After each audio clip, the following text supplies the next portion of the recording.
चलिए जनाब, खबरों से करते हैं आगाज और बात करते हैं कल की अहम बड़ी खबर की। इस वक्त की अहम और बड़ी खबर जो है, जो कल एक खबर हमने आपको बताई थी कि डिस्ट्रिक्ट मजिस्ट्रेट जम्मू ने एक हुक्मनामा जारी किया था जिसके तहत 1 साल से रिहाइश पजीर लोगों को वहां पर इंदराज यानी वोटर लिस्ट में इंदराज का हक हासिल दिया गया था। वहीं पर हंगामे के बीच अब अभी तक की अहम और बड़ी खबर ये आ रही है कि सियासी जमातों की मुखालफत के बाद जम्मू इंतजामिया ने गैर मकामी लोगों को रिहायशी सर्टिफिकेट जारी करने वाला हुक्म वापस ले लिया है। जराए से ये खबर हम आपको बता रहे हैं कि जम्मू इंतजामिया ने यानी डिस्ट्रिक्ट मजिस्ट्रेट जम्मू ने, जिसने कल ये ऑर्डर जारी किया था कि गैर मकामी लोगों को रिहायशी सर्टिफिकेट जारी करने का हुक्म जो जारी तहसीलदारों को हुआ था उसे वापस लिया गया। और मुख्तलिफ खबर रसा इदारों के मुताबिक ये खबर जो है वो इस वक्त सामने आ रही है कि जम्मू की डिप्टी कमिश्नर ने उस नोटिफिकेशन को वापस ले लिया है जिसमें तमाम तहसीलदारों को जम्मू में 1 साल से ज्यादा रहने वाले लोगों को रिहायशी सर्टिफिकेट जारी करने का इख्तियार दिया गया था। जम्मू इंतजामिया ने मंगल के रोज तमाम तहसीलदार यानी रेवेन्यू एहलकारों को जिले में 1 साल से ज्यादा अरसे से मुकीम लोगों को रिहायशी सर्टिफिकेट जारी करने का इख्तियार देने का हुक्म दिया था। ताहम जिस सर्टिफिकेट को जारी किया जाना था उसको लेकर कल ही हमने देखा कि पूरे दिन मुख्तलिफ सियासी जमातों की तरफ से अपना रद्दअमल दिया गया और एहतजाजन बयानात जारी किए गए। National Conference, People's Democratic Party, Congress, CPIM और दीगर जमातों ने इस फैसले की मुखालफत की, जिसके बाद अब ये इतला सामने आ रही है कि DM जम्मू ने उस ऑर्डर को वापस ले लिया है, रिवोक किया है और नल एंड वॉइड कह दिया। अभी हमारे हाथ में वो ऑर्डर नहीं आया है, लेकिन फिलहाल जो खबर रसा इदारे ANI है और दीगर इदारे हैं लगातार इस खबर को बता रहे हैं और हमारे जराया ये बता रहे हैं कि रात देर गए ये फैसला लिया गया है कि उस ऑर्डर को वापस ले लिया गया है। और उस ऑर्डर जिससे कल से जबरदस्त सियासत के अंदर उथल पुथल मच रही थी, पीपल्स डेमोक्रेटिक पार्टी से लेकर नेशनल कॉन्फ्रेंस और दीगर जमातों ने इस पर जबरदस्त बरहमी का इजहार किया था, उस ऑर्डर को फिलहाल वापस लेने की खबरें सामने आ रही है। इस वक्त की अहम और बड़ी डेवलपमेंट ये आ रही है कि ऑर्डर को वापस ले लिया गया है, इसे किस तरीके से देखा जाए। हमारे साथ हसनैन मसूदी साहब मेंबर पार्लियामेंट भी है और farmer high court Jammu Kashmir Ladakh high court के जज भी रहे और इस वक्त सिटिंग मेंबर पार्लियामेंट है जी साउथ कश्मीर के और नेशनल कॉन्फ्रेंस के सीनियर लीडर भी है। बहुत बहुत शुक्रिया हसनैन मसूदी साहब ज्वाइन करने के लिए। कल भी आपसे गुफ्तगू हो रही थी, जब ये ऑर्डर आया था तो आपने टेक्निकल सवालात उठाए और रात को जब मैं आपसे गुफ्तगू कर रहा था तो तब भी आपकी तरफ से एक टेक्निकल बात सामने रखी गई थी कि इलेक्शन कमीशन की गाइडलाइंस जो है उसको डिविएट करने की कोशिश की जा रही है। अब जो ये खबर सामने आ रही है कि इस वक्त के डिस्ट्रिक्ट मजिस्ट्रेट जम्मू ने उस ऑर्डर को वापस ले लिया है, किस तरीके से आप इस खबर पर रिएक्ट करेंगे और क्या कुछ कहना चाहेंगे? देखिए, अगर ये ऑर्डर विड्रॉ हुआ, अभी तो सिर्फ आपकी वसात से मालूम हुआ, तो अगर ये ऑर्डर, तो ये एतराज है कि ये एक गलत ऑर्डर था और हमारे यहाँ जो एहतजाज था वो हक बजानिब था। और ये उन लोगों के लिए भी जवाब है जो डिफेंड करते रहते हैं हर एक जो भी ऑर्डर निकलेगा, अगर वो ऑर्डर अवाम के हक में न हो, अवाम के मफाद में न हो।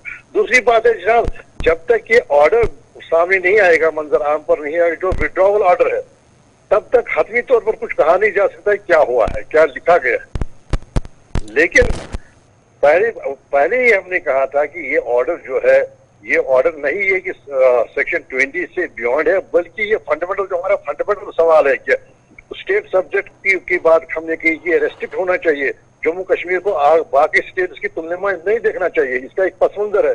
तो उस पस मंजर में भी ये ऑर्डर गलत था। अब लेकिन इतना ही नहीं है, अब देखिए क्यों हुआ ये ऑर्डर, वो भी देखना चाहिए और उसकी भी जांच होनी चाहिए। क्यों हुआ, जिसका पोटेंशियल था कि देखिए जो इजरायली केसेस हो गई कल सारे जम्मू कश्मीर में कि क्या हो रहा है, तो और ये क्यों हो रहा है, तो उसकी भी कुछ ना कुछ कहीं ना कहीं जांच होनी चाहिए कि क्यों ये ऑर्डर हुआ।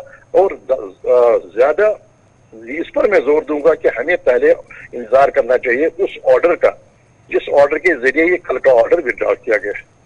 तो उसको जब देखेंगे, उसको देखकर ही फिर हम हतमी तौर पर अपनी राय बनाएंगे। हमारा बिल्कुल इस वक्त भी इस्तदलाल है कि नॉन लोकल वोटर्स को जम्मू कश्मीर में फहरिस्तों में दर्ज करने का कोई जवाब नहीं है। जम्मू कश्मीर की अपनी एक तारीख है, अपना एक पस मंजर है। भले ही आपने 5 अगस्त को जम्मू कश्मीर पर एक असॉल्ट किया हो, लेकिन उसके बाद भी जम्मू कश्मीर को आप बाकी स्टेट्स की तुलना में ना देखिए। आप अगर सिक्किम को दे सकते हैं कि सिर्फ वहाँ के जो मुस्तकिल रहाइश रखते हैं वहां पर सिर्फ उन तक महदूद होगा वोट का हक, तो जम्मू कश्मीर को भी अलग ट्रीटमेंट दे दीजिए, क्योंकि इसका इतिहास रहा है। अपना आइन जो है सर, आइन हमारा अभी भी मौजूद है। अगर जो वो इनऑपरेटिव है क्योंकि आइन खत्म करने का किसी के पास इख्तियार नहीं है। जम्मू कश्मीर का आइन एक आइन था, असेंबली ने बनाया है, और वो आइन पार्लियामेंट का इख्तियार नहीं है वो आइन खत्म करना। तो ये सारे मामले जो है सुप्रीम कोर्ट में जेर समाअत है, और सुप्रीम कोर्ट में आप एहतराम कीजिएगा सुप्रीम कोर्ट का। सुप्रीम कोर्ट इस पर क्या फैसला सादिर करेगी, और ये जो आप इरिवर्सिबल स्टेप्स उठा रहे हैं, ये इरिवर्सिबल स्टेप्स ना उठाइए। आप ध्यान में रखिए, सुप्रीम कोर्ट ने कमेंट किया था कि हमारे सामने कोई चीज इरिवर्सिबल नहीं है। वो एक संदेश था आपको कि भाई आप इसको इम्प्लीमेंट ना करें, आप इसको इरिवर्सिबल बनाने का प्रयास न करें। मसूदी साहब, क्या हम ये माने कि जिस तरीके से जम्मू की आवाम ने भी इस पूरे मामले पर अपनी बरहमी का इजहार किया और कहा कि देखिए ये किसी भी कीमत पर काबिल कबूल नहीं होगा, जिस तरीके का ऑर्डर जारी किया गया है, नो डाउट कि पीपल्स रिप्रेजेंटेशन एक्ट जो हमारा है 1950 और 51, 52 का अमेंडमेंट्स के साथ जो है, उसमें एक प्रोविजन है कि जम्मू मुल्क का कोई भी बाशिंदा जो है वो किसी भी रियासत में अपने नाम का इंदराज कर सकता है, लेकिन एक क्राइटेरिया है, एक फॉर्मेट है, उस फॉर्मेट के तहत कोई भी कहीं पर भी जा सकता है। उस फॉर्मेट को डिविएट ना किया जाए। जो सिविल सोसाइटी और आम लोगों ने एक प्रेशर बिल्ड किया, क्या ये उसका भी एक नतीजा है कि at the helm of affair जो अफसर है उन्हें इस बात की भनक लगी कि एक लॉ एंड ऑर्डर की सिचुएशन बन सकती है, इसलिए इसको विड्रॉ किया गया? बिल्कुल वजह है, आपका जो भी आप कह रहे हैं वो तो बिल्कुल वजह है। और एक और बात भी जनाब मैं वाजे करना चाहता हूँ, वो ये कि कानून में कहीं नहीं लिखा गया कि मुल्क का कोई भी बाशिंदा कहीं पर भी वोट दर्ज कर सकता है। उसमें एक शर्त रखी गई, ordinarily residing in that area. वो देखिए, वो ordinarily residing in that area जो सेक्शन 20 है उसमें उसकी डेफिनेशन दी गई है, और 19 में शर्त रखी गई है एक सिटीजन होना चाहिए जो इंडिया का, और दूसरा है ordinarily residing in that constituency. और ये अब खुद में ये नहीं है कि आप ये कोई सुपरफ्लुअस एक्सप्रेशन है या ये कोई आइडियल फॉर्मेलिटी है। ऑर्डिनरी रिजाइडिंग का अपना एक माने है। ये नहीं है कि मैं जाके आसाम में अपना वोट दर्ज करूं, ये मेरी मर्जी है, या मैं जाके चेन्नई में वोट दर्ज करूं। नहीं, एक शर्त ये है कि मैं ऑर्डिनरली रिजाइड वहां करता हूं। अच्छा, उसमें मसूद साहब उसमें कोई क्राइटेरिया है कि कितने साल तक या कितने महीनों से वो वहां पर रिहाइश पजीर हो? देखिए, वो तो देखिए ऑर्डिनरी रिजाइडिंग का मतलब जो कि इसके लफ्जी माने हैं पर देखिए, कानून के जो कानून बनाने वाले इदारे हैं उनके पास एक ऑप्शन था, वो ये रखते ही नहीं। वो कहते हैं कि any citizen can get registered anywhere in India, but रखा नहीं है। अगर कानून बनाने वालों ने इसको शर्त रखी है, ये जो मैं आपसे गुजारिश कर रहा हूँ, ये उससे इससे इसका मतलब नहीं कि हम अपना जो।